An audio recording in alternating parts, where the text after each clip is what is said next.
How you doing, good people? This is the 8-Bit Animal. Okay, so let's hop in the Wayback Machine.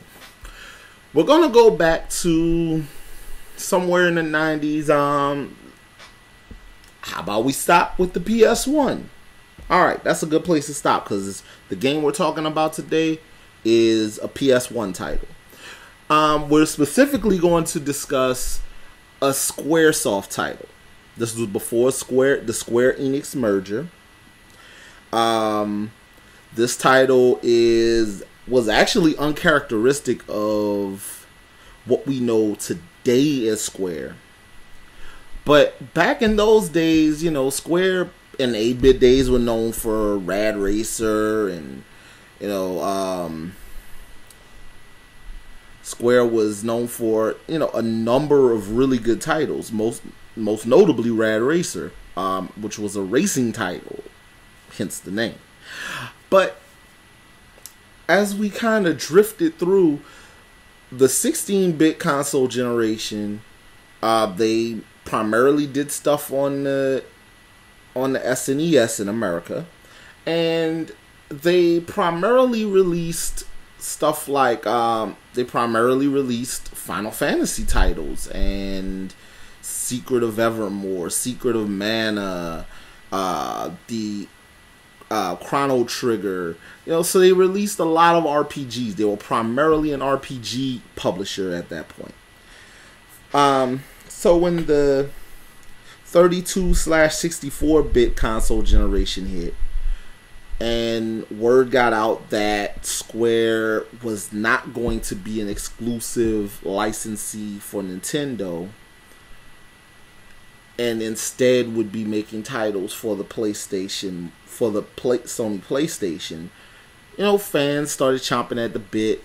It drove sales of the PlayStation. But Square wasn't just making Final Fantasy titles. They were making fighting games, as evidenced by Air Guys and Bushido Blade. They were making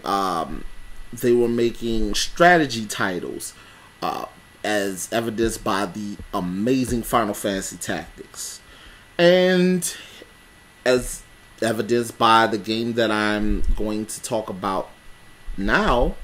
They made shoot 'em ups, which is my favorite genre of video game. And they only released the one in the US, and who knows, this might have been, if as far as I remember, they really didn't do a lot of shoot 'em ups on the PS1 in general. But Square, with this title, released a shoot 'em up that was so awesome that, in all honesty, they don't ever have to make another one again. Just give us an HD remake of this one and I'll be good. Which, I mean, I think there's one floating around on PlayStation Network, but that's neither here nor there. Today's game is Einhander.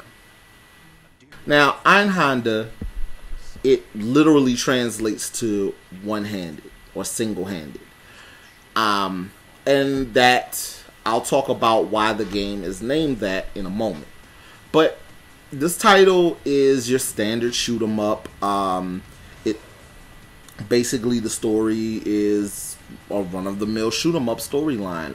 The Earth is at war with the Moon, and vice versa. And one entity won the first war. This is the second war, and the Moon sends a lone pilot to disrupt operations, military, supply line, all these operations around the world.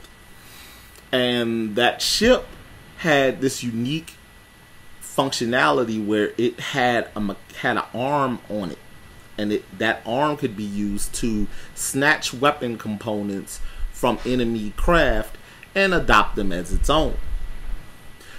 Hence the name Einhander. Now you have your choice of three different ships.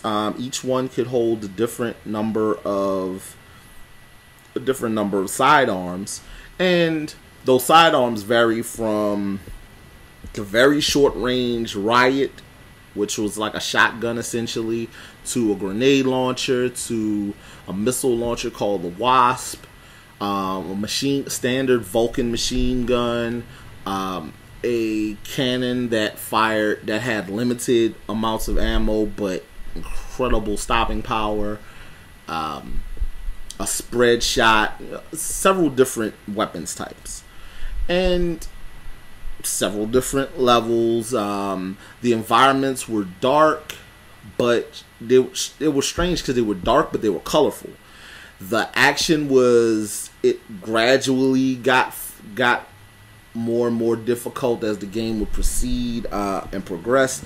The scoring mechanics were pretty standard for that time frame. There were no weird multipliers going on, stuff like that, like we see in modern shoot 'em ups.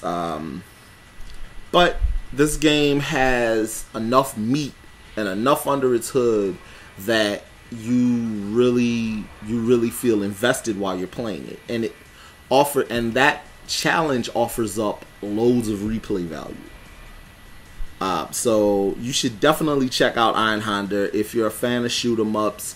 If you have a Sony Playstation or a PlayStation 2 or a very first run PlayStation 3, you should pick up a copy of Einhander if you can find one for an affordable price, because physicals of Einhander are pretty pricey.